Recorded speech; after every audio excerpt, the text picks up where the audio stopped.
If you want a copy of this book, it's out of print. That's the bad news. But I ordered a bunch of them, new, used, old, off of Amazon. And so if you really want a copy of it, after service today, go see Paul in the bookstore, put your name down. I got as many as I could find, and they'll be in probably this week. So go see Paul in the Resource Center at the end of celebration. Put your name on the list, and when they come in, you've got one. In this book, it's up to you. Here's what he says. We are subject to and the servant of anything that we obey emotionally. And unfortunately, our possessions often possess us. If we could only come to know that there is such a thing as spiritual substance, and that substance is limitless and omnipresent, and that it takes the form in our experience according to the mold we give it. And the only need would be to open our consciousness to it. And we should be able to demonstrate what we need. It would be folly to think of saving it, for the supply would ever be available. We would then be no more apt to hoard wealth than we are to save water we failed to drink from a particular glass. We always know that we can get more. So we're finishing up this month on a world that works for everyone. And today's talk is the whole thing. And so that's what we're talking about, the whole thing. You know, we talked about working on it. We talked about playing in it last week. Remember the thing? Well, anyway. We're not going to go back there. But now we're talking about the whole thing, the wholeness of life. We're putting it together because here's what we want. We want to live our best life ever, yes? We want to live the most self-actualized life that we can have. We want to live the biggest, grandest, fearless life that we can. Yeah. You know? And remember, we cannot want for ourselves what we don't want for everyone else.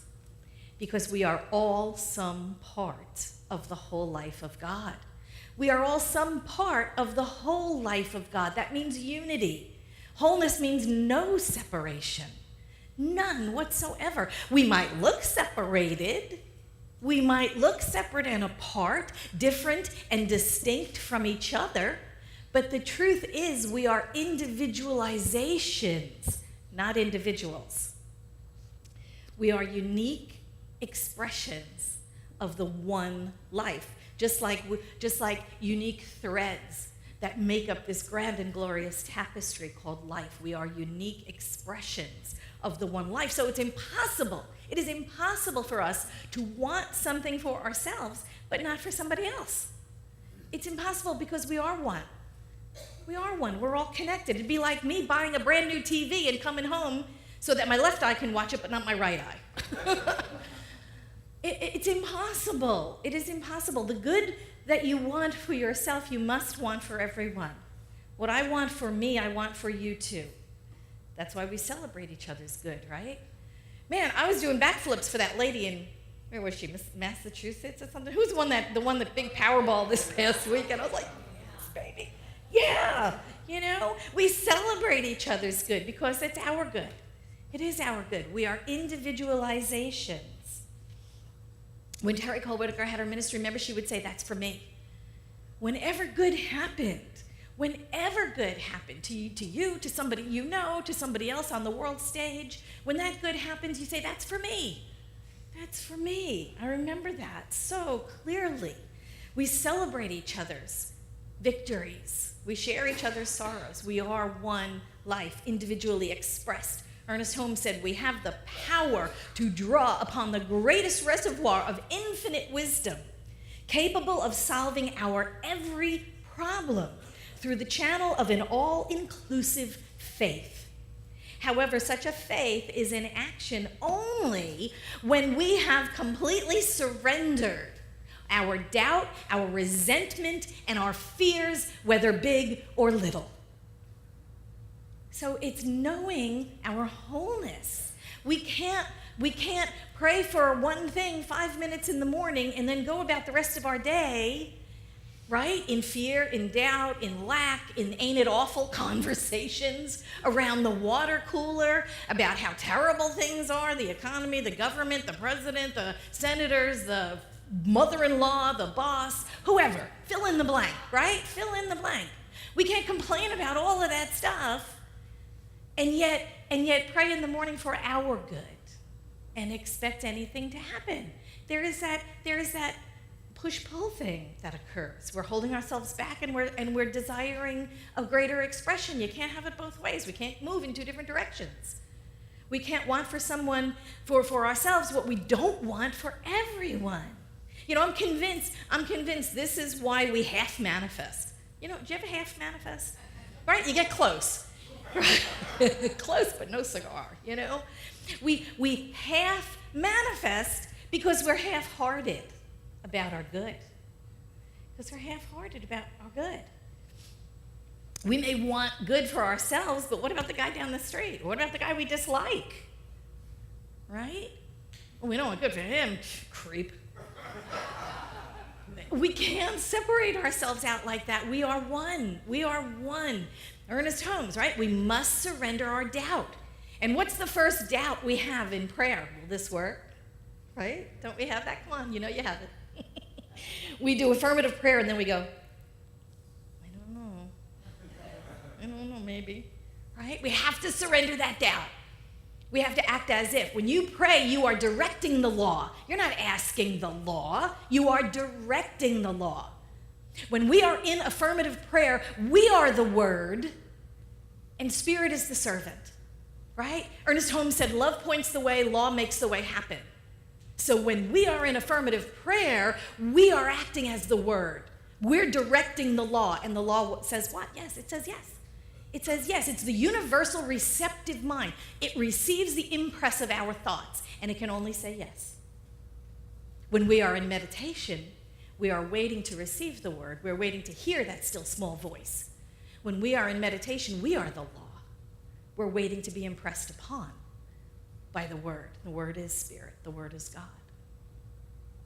So we have to give up the doubt first. We have to surrender the doubt. The will it work? Will it work this time? Will it work for me? All of those doubts that we have. But we don't doubt when we walk into a room and we flip the switch, the light's gonna come on. Do you doubt when you walk into the kitchen, you're like, oh, I don't know if it's gonna work this time.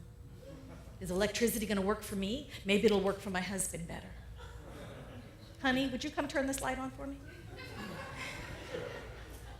Because maybe electricity doesn't like me. Maybe electricity wants to punish me for something I did when I was 9. No. We don't doubt electricity is going to work any more than I would doubt if I let go of a pencil in my hand, it's going to hit the floor. I don't think, oh, will gravity work this time? I don't know. Did I please gravity enough today that it'll work for me now? You know, I open my hand, the pen's going to fall to the floor. It's going to fall to the floor every single time. It's gravity. We have to surrender the doubt in affirmative prayer. We have to surrender the doubt of, is it going to work this time? Is it going to work for me? Have I been good enough? It's a law. It's a law. Spirit is a principle. It must work for us. We must surrender that doubt. Will it work? And what else? What else did he say in that quote? We must surrender doubt. We must surrender resentment. Oh, that's a big one. I want this good for me, but not the guy down the street because he's such a... Fill in the blank. I don't know.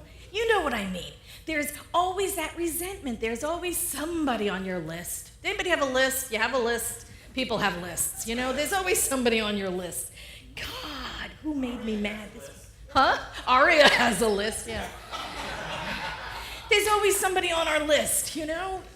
Somebody we don't like, somebody we have a grudge against, somebody we just, you know, whatever they did that we're just holding it against them. We have to give those things up. We have to give up those resentments. We can't hold anything against anybody and want our good and not want it for them because we are them. There's only one life. Goes back to core concept 1. There's only one spirit. If I'm holding anything against my brother, I'm holding it against me. We must surrender our resentment. We just can't hold on anymore to the I want my good, but that creep, oh, hell no. We can't do it. We can't do it. There's plenty of love to go around. There's plenty of good to go around. There's limitless, right? Spirit's limitless. There is limitless good. If I have my good, does that mean he gets less? No, it's limitless. What's half of infinity? Oh, it's still infinity. There is limitless good to go around. We have to surrender our resentments. And then what was the third one? We must surrender our fears. We must surrender our fears. And what is that fear when we go into our affirmative prayer? What is part of that fear? It's like, there's not enough good to go around.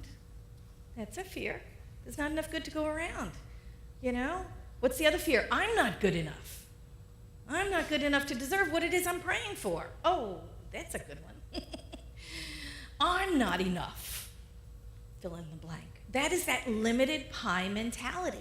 There's not good enough to go around, or I'm not good enough. One or the other, you know? And the thing I know about the limited pie mentality is that we say, well, if I have my good, then this is gonna take something from somebody else. Or the other side of that is if somebody else has that good, that takes something away from me. No, it doesn't. You know, and they show you the little pie graph. Well, here's your slice, and here's everybody else's slice. And it's like, no, because there's limitless pies. You know, fill up that one. Get another pie, right? Have another pie. There's limitless good in the world. There's limitless leaves on the trees. There's limitless blades of grass. There's limitless seeds in tomatoes. I mean, open it up. Look at this stuff. It's lavish abundance. Spirit is trying to tell us over and over and over and over and over again. Look in the stars at night. There is lavish abundance. We are not stealing from our neighbor if we desire good for ourselves. There is good enough to go around. Ernest Holmes said, again, in this book, it's up to you. One of the greatest stumbling blocks in any human's spiritual advancement is dishonesty. The refusal to honestly face an idea if that idea happens not to please him.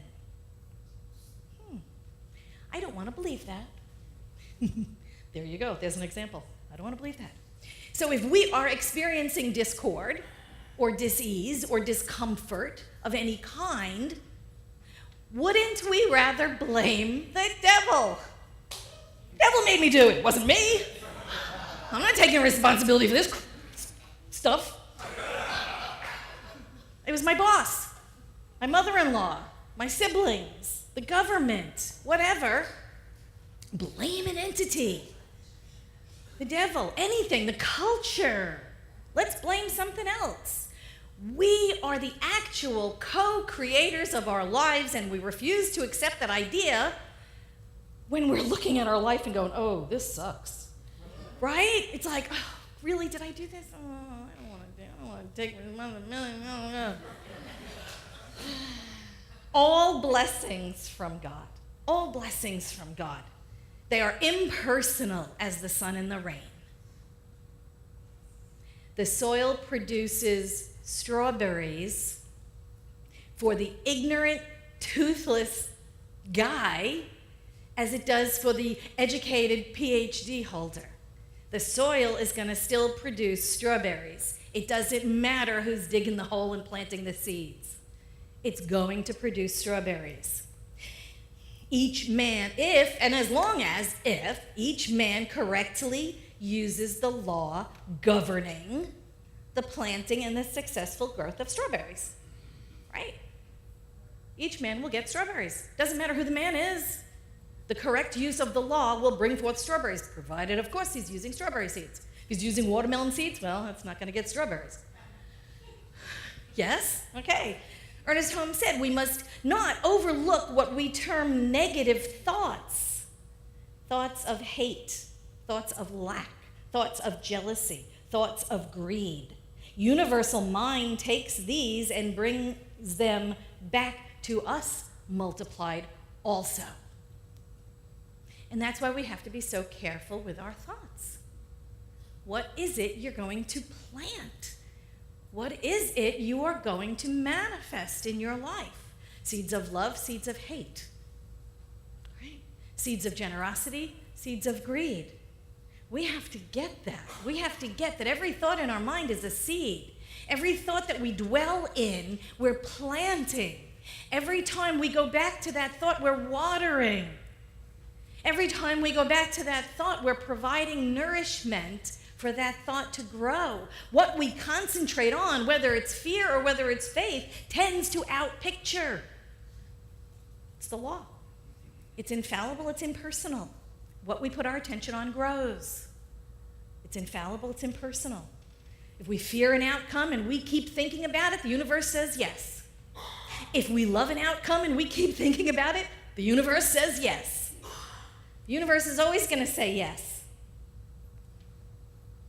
The creative substance cannot refuse to take form that our thoughts give it. The creative substance cannot refuse to take form that our thoughts give it. So we want to complain all day long, complain about how terrible things are, complain about how things aren't right, complaining about how things just should not be the way they are. And the universe just keeps saying, yeah, I guess, yeah, sure, whatever. Yes, absolutely. You can complain all day long. Ernest Holmes said this in the Science of Mind textbook. He said, it is necessary that we release all thoughts as well as things that clutter up our lives. If one would take time once a day at least, once a day, that's all he's asking, once a day at least, to let go of doubt, distrust, worry, condemnation, and fear, and lay hold of life in its expressions of beauty, truth, and wholeness, our mental congestion would be healed. That is a powerful statement. And it's about training our minds. It's about training our minds and teaching ourselves to release what we don't want. Release from our minds the stuff we don't want. We don't have to look there anymore. Haven't we suffered enough? Have you suffered enough in your life? Right? Are you ready for just like happiness and bliss and full self-expression, a little ease, a little abundance, a little happiness and joy? I think we've learned just about enough that we can learn through illness and disease and despair and depression. We've learned enough from those. We must lean into what we would manifest and toward that alone. Toward that alone, what would we have? What would we have? What would we manifest in our lives? And release the negative. Let go of the stuff we don't want. Let go of it for once and for all. Let go of the, how easy is it to let go? We open our hands. How easy it is to let go of the stuff we don't want in favor of the stuff we do. Right? It's so much easier to release and to accept into our lives those things that we desire, those things that would just bring us joy, those things that would just light us up, We get the result of a medical test, and it says, oh, you have the potential for, arthritis or tendinitis or a slip disc or something, and then we get to decide where we're going to spend our energy, right? Where are we going to spend our energy? And then we're like, oh my God, we start talking about the test. We start talking about the results of the test. And we start telling everybody else. We have like a case we're carrying around with us going, oh my God, well look what happened to me. Look what I got this test result. And then you start blabbing to everybody you know about your test result and about how sick you are. How sick are you? I'm that sick that I'm going to tell everybody how sick I am. And what does the universe says? The universe says, yeah, absolutely. You're right. You are. Right? You get to decide, based on the facts, right? The facts, whether you have a healthy body or you have a sick body. You get to spend your mental energy in the condition or in the truth. And which one would you rather grow? Which one would you rather grow? Affirmative prayer is the alignment with truth, not conditions. That's why when we pray, you'll notice you go to a practitioner and you want a job. You have a job, but you want this job instead of that job. The practitioner goes, oh, yeah, I'll pray for that other job. No, they don't. No, they don't, right? What practitioner here would pray for the other job? No, what are they going to pray for? They're going to pray alignment with your best, highest good, whatever job that is. Because we're not going to get stuck in the conditions. We're not going to trade this chair for that chair, this boat for that boat, this home for that home. That's not what practitioners do. Practitioners hold the truth. We know in first cause, your highest and best good, whatever that is. Affirmative prayer is the alignment with perfect body of human, the perfect body of human, and not a condition to be overcome. Right? When you go in, I got a pain, I'm like, I think it's arthritis. And you go see your practitioner and you, I got this thing. No, you don't. Your body's experiencing something stupid. Your practitioner knows the truth, right? Your practitioner knows you're whole, perfect, and complete. You're experiencing a discord. You're experiencing a disconnect. Your practitioner knows the truth for you, knows you're whole, perfect, and complete, and then that begins to outpicture. We must become the body of health. I'm doing a book study on You Are the Placebo. God, I love that. Who's in that group? Oh my God, is that a wonderful book study or what? The thing about it is, they were doing tests about people who were, I don't even remember what the condition was, but whatever it was, they started producing the enzymes for perfect health for it. And it was because they didn't think it, they didn't insist it, they didn't wish it, they just became people who create those enzymes. That's really what happened. They became those people. So we must become the body of health. We must become the body of health. And that's what affirmative prayer does. It aligns us with those things. Our prayer then is to affirm what is true, what is right, and what is ours. Ernest Holmes said, prayer in its truest sense is not a petition. It is not a supplication. It's not a wail of despair. It is rather an alignment, a unifying process which takes place in the mind as it reaches to the divine self and to that power which is greater than human understanding. It is lifting us up out of the condition, and it is allowing us to speak our word from first cause. And what we know is true for our body, is true for our life, is true for the body of our affairs. We must know is true for our neighborhood. We must know is true for our community, for our nation, and for the world. We must know the highest and best good. We must align with the truth of this country. We must align with the truth of this country and not what we fear.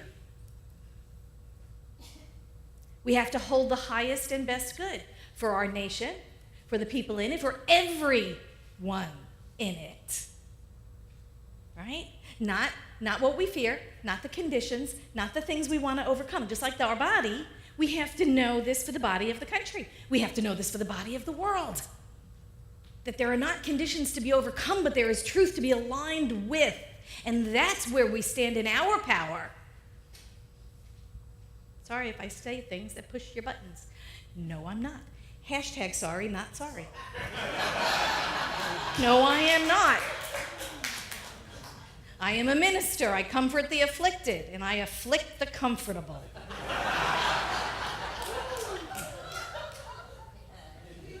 I may have pushed your buttons, honey, but I didn't install them. I apologize for riling you up, and I'm glad I did. We need to understand why we believe what we believe.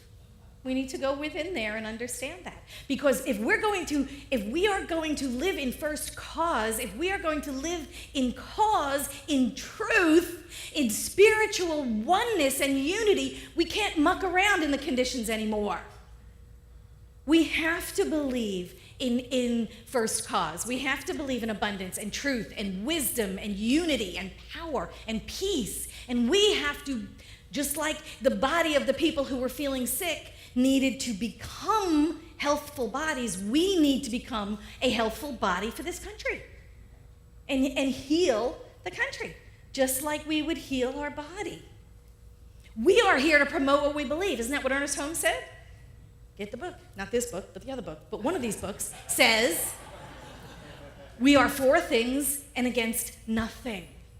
We stand for things. We don't look at what we don't want. We don't get involved in the resistance. We don't want a war on anything. We want to promote peace.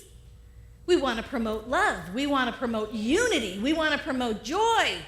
We want to promote freedom. We are those things. And we want to live from that. We are here to promote what we are, who we are.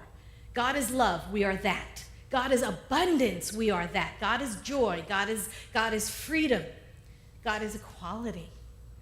We are here to stand and resonate in the truth, all those qualities. We are here to resonate in all of those qualities. This is who we are. This is who we are. We believe all people deserve to live fully self-actualized lives, just like the path we're on, yes? Just like the path we're on, and we're doing it our own way. We're doing it religious science way. But, everybody is going to do their own spiritual path their own way. And we're here to support them in that. We're here to support them in that, whatever way that is for you. And that's why we always talk about what is it that gets you to your oneness? What is it that gets you to that awareness so that when you speak your word in affirmative prayer, you're speaking it in power, you're speaking it in first cause. That may be, for some, it may be meditation. For some, it may be walking in the forest. For others, it might be sitting by the ocean. Whatever it is for you, and that's what this is about, a personal spirituality. I'm not here to tell you how to do it. I'm here to tell you to do it. Because everyone deserves a fully self-actualized life. Everyone deserves to live that full life of spirit as themselves. We believe all life is some part of the divine life of God. Ernest Holmes said this. He said, happiness is a state of well-being or enjoyment of good of any kind.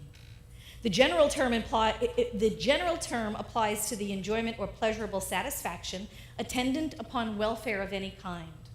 In metaphysics, it means the state of inner peace, a consciousness of the good of God and the beneficent attitude of the universe, a realization that joy can come to everyone. It has a definite effect on the mind and the body and the personal affairs. A state of permanent joy. It is never the will of God or universal harmony that anyone should be unhappy. We have a right to happiness of which we can conceive, provided the happiness hurts no one and is in keeping with the nature of progressive life. That's our joy. That's our love. That's our teaching. That's our spirituality.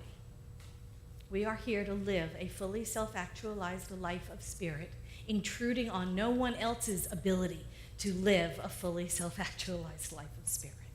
And we are doing that every single day. Thank you so much.